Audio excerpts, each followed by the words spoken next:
Attorney General Pam Bondi drawing criticism from both Democrats and Republicans for comments she made on Katie Miller's podcast yesterday, talking about Charlie Kirk. There's free speech and then there's hate speech.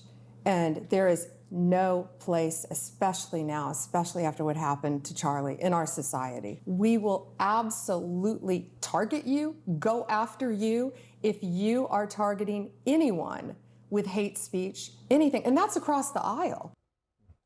The Attorney General later forced to clarify those remarks, posted on Twitter, quote, hate speech that crosses the line into threats of violence is not protected by the First Amendment.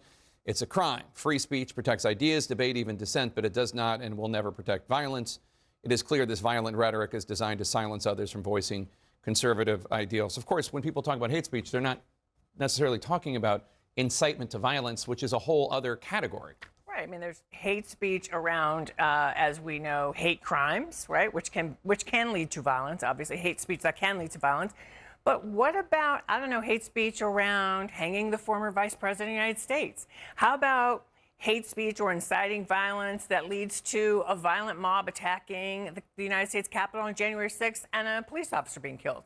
I mean, the hypocrisy around this is just astonishing, given that, you know, what we seem to hear from President Trump is hate speech or mean speech or negative, anything he just doesn't like. Anyone who doesn't ask him a question that he deems inappropriate seems to be, you know, hateful. We've seen him berate many of our CNN colleagues and others for any question he just deems is out of bounds. Yeah. So what's concerning here is, you know, the U.S. Constitution is supposed to help us guide around what's hate speech in terms of any audience that we might be speaking to, not just people we don't like. I saw a lot of conservatives on social media taking real issue with what Attorney General Bondi had to say. Yeah, and I think that's why she had very worthwhile clarifications. Look, you can't yell fire in a movie theater. You can't yell bomb at an airport. There are consequences to those actions when they turn violent. We know that this killer was on Discord and all the chants talking to people wanting violence against Charlie Kirk. If this was aimed at another group besides conservatives, I think our tone would be a bit different. Look, I agree that there is a difference between hate speech and speech that's asking for violence or inciting people toward violence. But I think we're right now very close to that cusp and a lot of left-wing chatter, and it needs to be looked at. And by the way, the administration says they have evidence that groups are funding a lot of that. That should be looked into. So Terry, our former colleague, ABC's Jonathan Karl, tried to ask President Trump about this earlier today. Take a listen. A lot of your allies say hate speech is free speech. We probably go after people like you because you treat me so unfairly. It's hate. You have a lot of hate in your heart. Maybe they'll come after ABC. Well, ABC paid me $16 million recently for a form of hate speech, right? Your company paid me $16 million for a form of hate speech. So maybe they'll have to go after you. First of all, the notion that Jonathan Karl has a lot of hate in his heart. He's one of the fairest and most decent people. I don't think he has any hate in his heart. But what was your reaction when you heard that? Well, first, as to Trump, look, this is basically what every petty autocrat wants. Make your whims the law. Okay, little clarity. There's no such thing as hate speech in American federal law.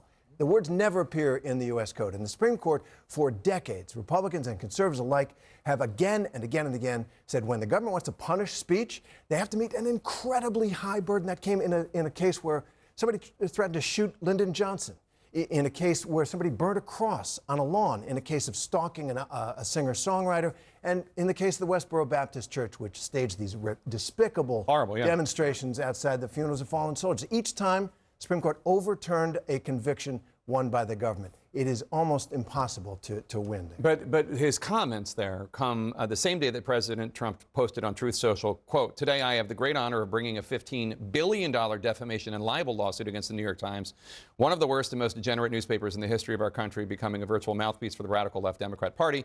The New York Times has been allowed to freely live smear and defame me for so long that stops now." In a note to staff, the New York Times publisher said, quote, "Everyone, regardless of their politics, should be troubled by the growing anti-press campaign led by President Trump and his administration." TW, any issues with that? What do you think of him suing the New York Times for articles that he felt portrayed him negatively? Well, he has the right as an American to bring lawsuits against those who he thinks defame him. He obviously won the lawsuit against ABC for defamation when he was called. Well, he didn't win it. They settled. Well, they settled. But what was the core of it? It was defamation, being called a rapist. The core of it was the business interests of Disney. Well, Right. well, That's perhaps, not but why the case? Hold on a second. Why the case? Well, bear with me. No, no, I'm- Why the case was brought was for that reason. He has the right to do it. Okay. There is. I saw one poll in YouGov saying 67% of the American people do not believe that Donald Trump gets a fair shake. He often says that I could cure cancer and everyone would hate it. The fact of the matter is Donald Trump feels that he is uniquely picked on by the press. He is constantly challenging them, and I think he was trolling Jonathan Carl there. But I think this is his remedy to try to get at what is the core reason for why the media will never give Trump and his supporters a fair shake. Will it work? We will see, but he has the right to do it. Well, I think that Jonathan Carl, once again, is not a hater in any way, shape, form, or fashion. But as far as the president bringing a libel suit, there is leadership interest there involved in there. I will say this. This whole discussion are the chickens come home to roost of the illiberal left's project begun 30 years ago to make speech violence, right? To make hate a crime.